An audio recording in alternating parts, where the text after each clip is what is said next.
My name is Evelyn Parker, and this is the story of how my own daughter betrayed me in a way I never thought possible. At 62, I thought I had seen my share of heartbreak. But nothing prepares you for the day you sit across from your child and realize she sees you as nothing more than a means to an end.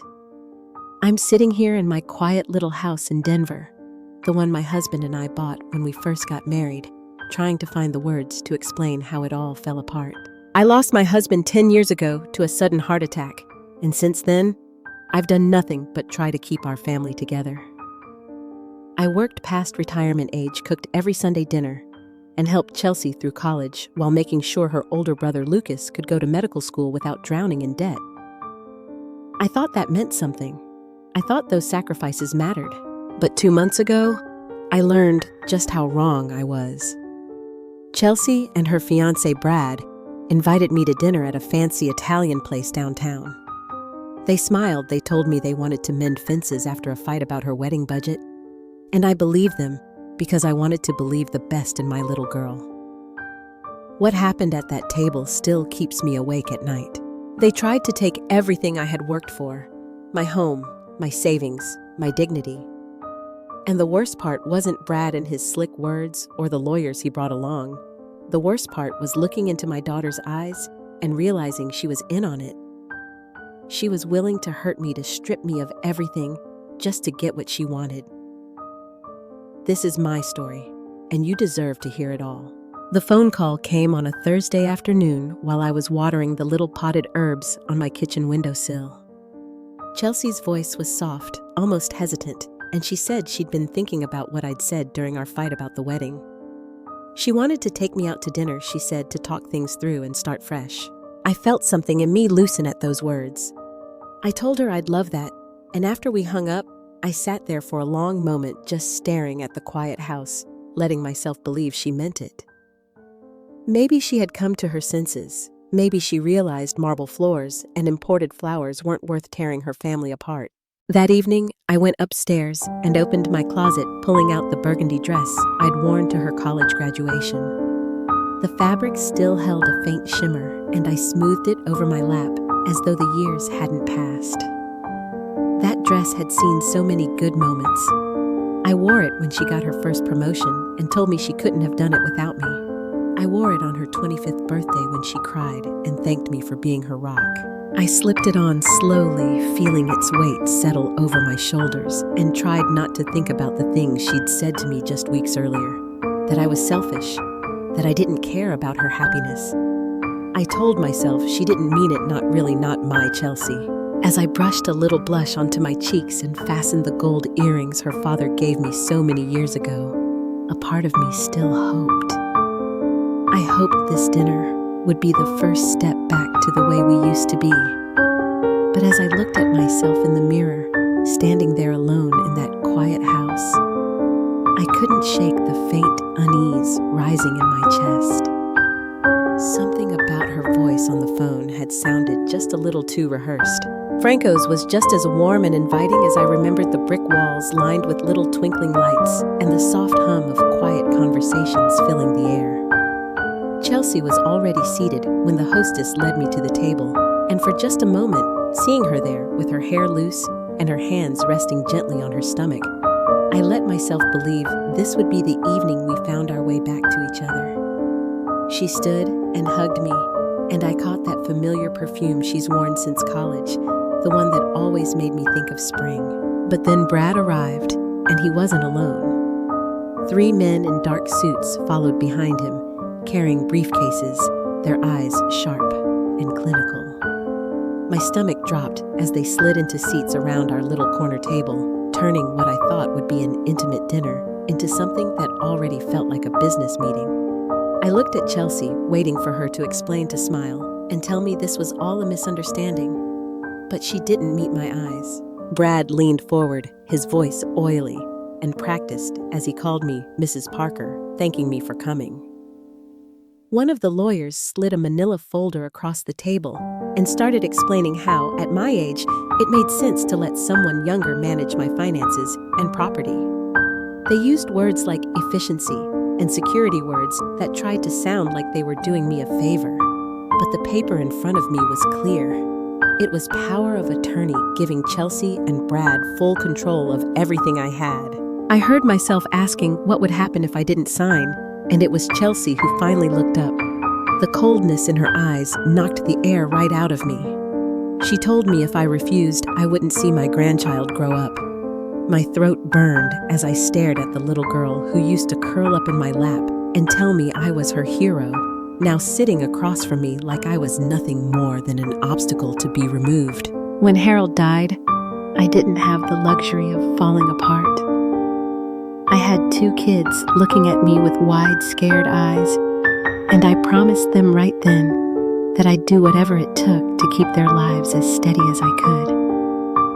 That first year was the hardest every morning, waking up to an empty side of the bed and still getting dressed and going to work like nothing inside me was broken.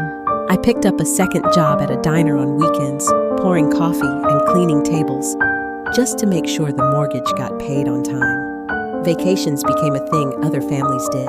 Every dollar I saved went to school clothes, doctor's visits, and keeping food on the table.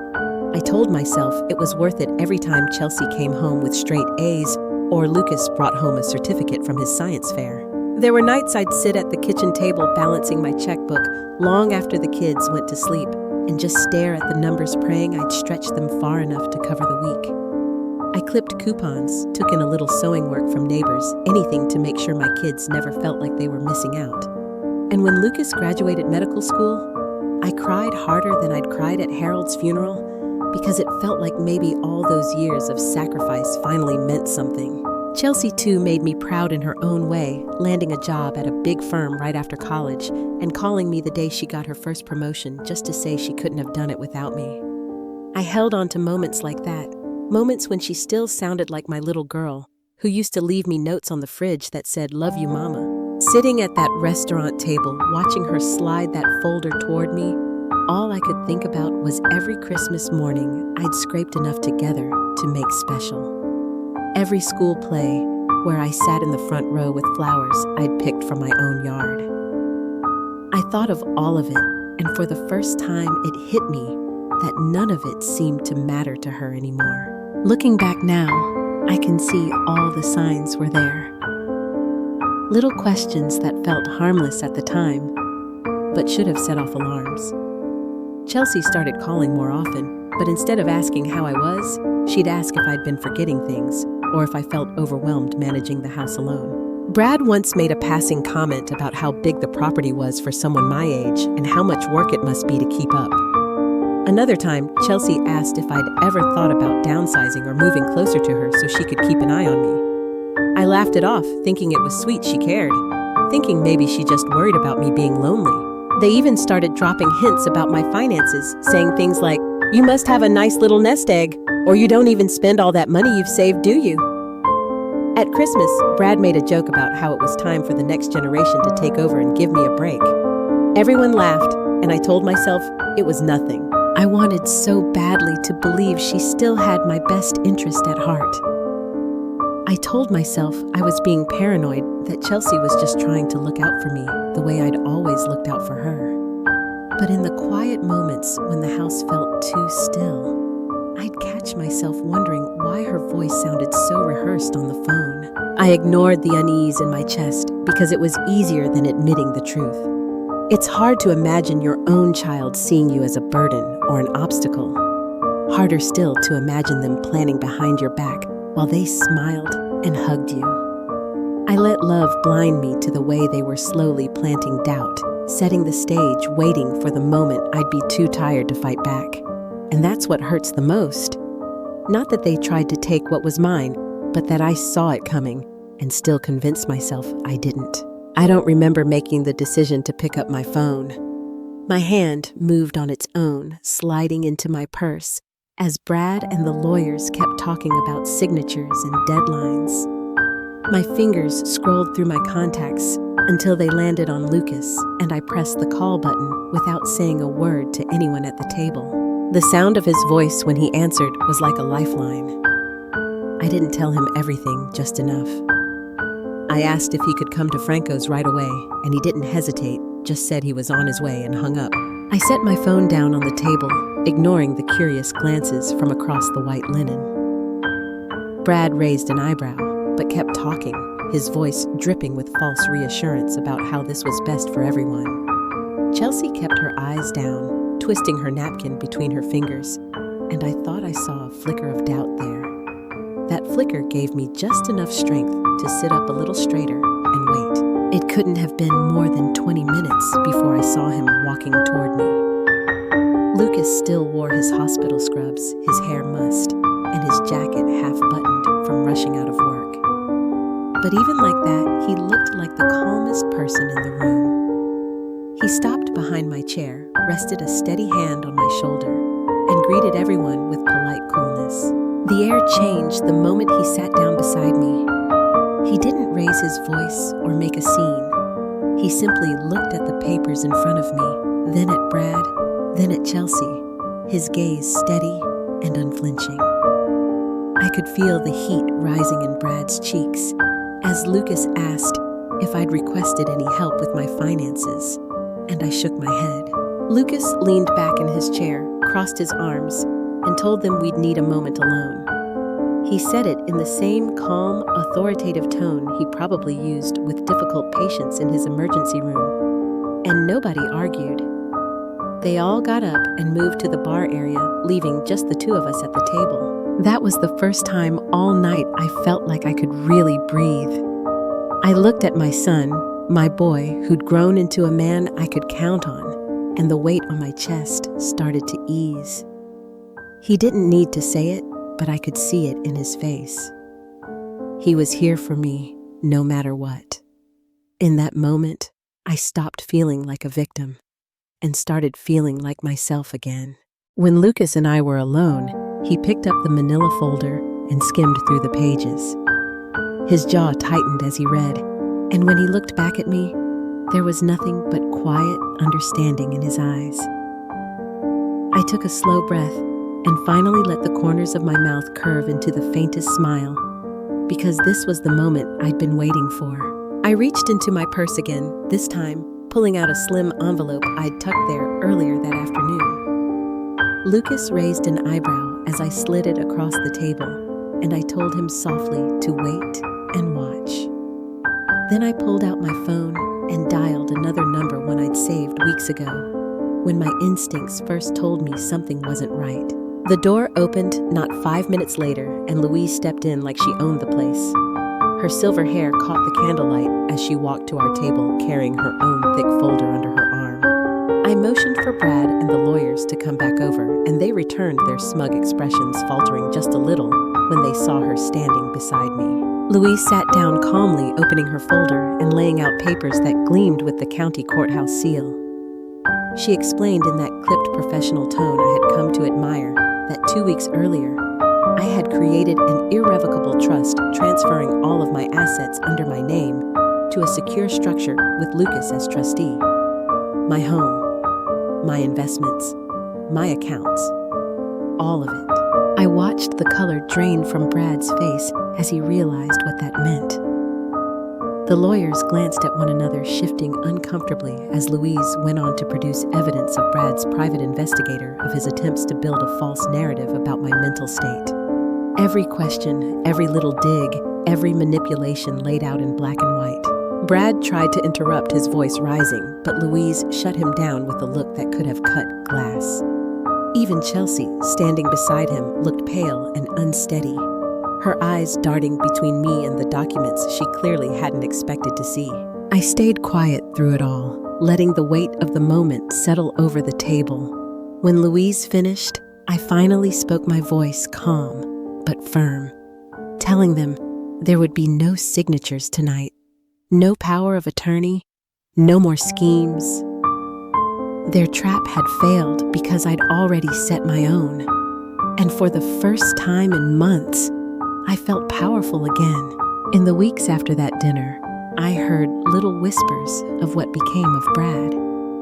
A neighbor mentioned seeing his name in the local paper under an article about financial misconduct at his firm. It didn't take long for the truth to catch up to him once people started asking questions about his dealings with clients and the way he handled escrow accounts. Word spread fast through Denver's business circles. His name, once spoken with a kind of smooth respect, became something people muttered with a shake of their heads. He lost his job first, then his license, and by the end of the month, his reputation was in pieces. I didn't have to lift a finger. The very habits that made him try to take advantage of me were what brought him down in the end. I found out through Lucas that Chelsea moved back into a small apartment on the other side of town. There was no wedding. Brad walked out not long after everything unraveled, and from what I heard, he didn't even bother to say goodbye. She'd taken time off work probably because she couldn't face everyone knowing what she'd been part of. I didn't call her. I didn't gloat. I just went about my days the way I always had, tending to my little garden and meeting friends for coffee. I'd sit by the window sometimes, looking out at the quiet street, and let myself feel a calm I hadn't known in months. Chelsea's silence was louder than anything she could have said. Lucas told me she'd asked about me once, if I was angry, if I hated her now. He told her that wasn't the kind of woman I was. He was right. I didn't hate her. But I was done letting her hurt me. I watched it all unfold from a distance, not with joy, but with something closer to quiet satisfaction. Justice has its own way of working, and it doesn't always need noise or revenge. It just needs patience and the courage to stand your ground. And for the first time in a long time, I felt like I had both. It surprised me how quickly life started to feel lighter once I stopped carrying everyone else's weight. For the first time in years, I woke up without dread sitting heavy in my chest. My mornings became quiet and unhurried with coffee at the kitchen table and the sun spilling across the floor. I signed up to volunteer at the community center a few weeks after that dinner. They had a program that helped seniors recognize financial scams and set up protections, and the director told me my story would help others feel less alone. Every Tuesday evening, I sat in a circle of folding chairs with people who'd been through their own betrayals, and together we found a way forward. That work gave me a sense of purpose I hadn't felt in a long time. It wasn't just about teaching people how to safeguard their money. It was about reminding them their lives and dignity still mattered, no matter who tried to take it from them. Watching them sit up a little straighter, seeing the hope come back into their faces, I realized I was healing right alongside them. I made new friends too.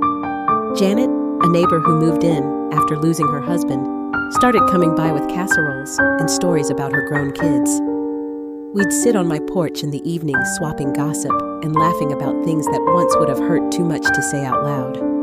She told me more than once that I seemed different now, stronger. For the first time in decades, I didn't feel like someone's mother or someone's widow or someone's easy target.